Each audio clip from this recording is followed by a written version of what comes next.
The Philadelphia 76ers' disappointing season took another hit, as Paul George has officially been ruled out for the rest of the year after receiving injections in his left knee and adductor. His first year in Philly ends with a career-low 16 points per game, his weakest offensive output in a decade, raising questions about both his health and future with the team.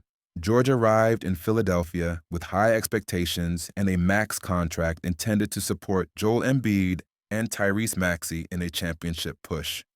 However, what was meant to be a big three turned into a disaster. Between Joel Embiid's injuries and George's inconsistency, the Sixers never found their rhythm, despite a promising final season with the Clippers, where George played 74 games and shot 41% from three. His impact in Philly has been underwhelming.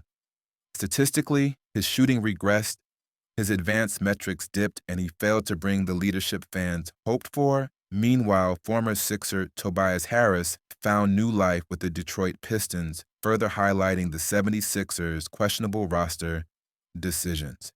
To make matters worse, George faced criticism for maintaining a public podcast amid his on-court struggles. Fans and analysts pointed out that while his performances were lacking, he was still regularly releasing podcast episodes, some of which even clickbaited the team's dysfunction. George eventually paused the podcast in an attempt to lock in and lead a late-season push, but it was too little, too late. In the 3 games after his announcement, George put up decent numbers, but it wasn't enough to reverse the team's trajectory.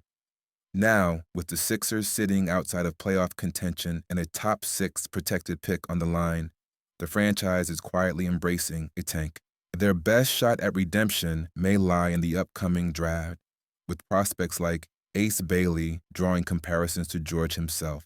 The situation is eerily similar to Philadelphia's failed experiment with Al Horford in 2019. Like Horford, George was brought in with high hopes, but his fit never worked. The front office now faces a tough decision. Try to trade George and his massive contract, a near impossible task, or run it back and hope health was the real issue.